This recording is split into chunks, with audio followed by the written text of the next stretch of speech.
কুমার বাবু, বলুন। মনোজ মালিকের জাল থেকে আপনি বেরিয়ে আসতে পারেন না?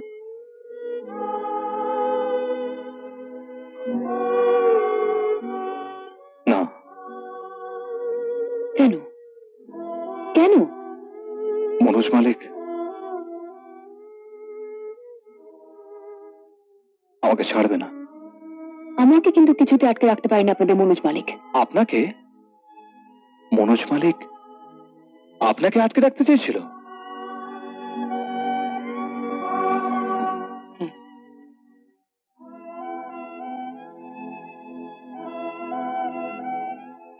আটকাতেই তো চেয়েছিল আমাকে। না, পথ ছাড়ো। না রূপা, আমি তোকে এমন করে চলে যেতে দেব না। আমাকে আটকে রাখতে তুমি পারবে না, আমি যাবই। আমি কি নিয়ে থাকবো বলতো? আমার যে কেউ নেই। আমার মাকে কেন খুন করেছো? কেন তাকে গলা টিপে মেরেছো তুমি? বলো, বলো, আমার কথার উত্তর দাও। রূপা, চুপ করে থাকলে আজ তোমাকে আমি ছাড়বো না। বলো, বলো, কেন আমার মাকে খুন করেছো? বলো। রূপা, আমার বড় কষ্ট হচ্ছে। কষ্ট? তুমি কল্পনা করতে পারো কি ভীষণ কষ্ট পেয়ে আমার মা চলে গেছে? রূপা, আমি আমি যে কষ্টে আমার মা মরে গেছে তার চেয়ে অনেক অনেক গুণ বেশি কষ্টে ছটফট করতে করতে তোমাকে বেঁচে থাকতে হবে। আমি তোমাকে বলে গেলাম।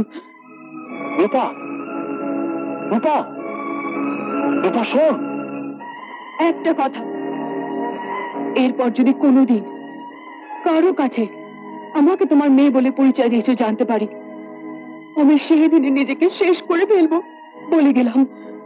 রূপা, রূপা শোন, যাস নে রূপা। পারেনি, পারেনি আমাকে আটকে রাখতে আপনাদের মনোজ মালিক। তার মানে আমাদের মনোজ মালিক আপনার বাবা? কিন্তু কিন্তু সে পরিচয় দিতে আমার ঘেন্না হয়। সেদিনের পর থেকে জীবনের প্রতিটি পদে, প্রতিটি মুহূর্তে আমি তাকে অস্বীকার করে বেঁচে আছি, বেঁচে থাকবো। কিন্তু রূপা, আমি যে দিনের পর দিন তার জালে আরো বেশি করে জড়িয়ে পড়ছি। আপনি নিজেকে শেষ করে দেবার পথে এগিয়ে চলেছেন কুমার বাবু। একদিন দেখবেন আতশবাজির মতো জ্বলে পুড়ে ছাই হয়ে গেছেন। বেশ তো,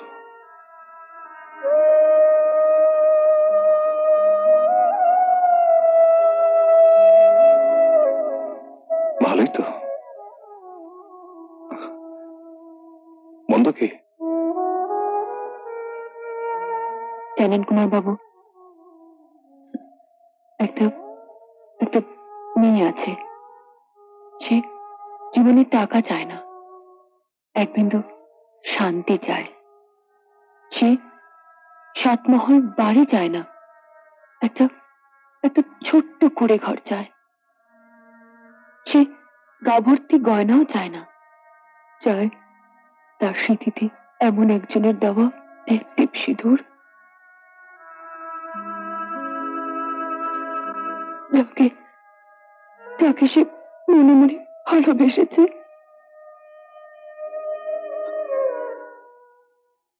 যদি আপনি কোনোদিন আপনাদের মনোজ মালিক সাহেবের জাল থেকে বেরিয়ে আসতে পারেন, সেই মেয়েটাকে পাশে পাবেন চিরকাল।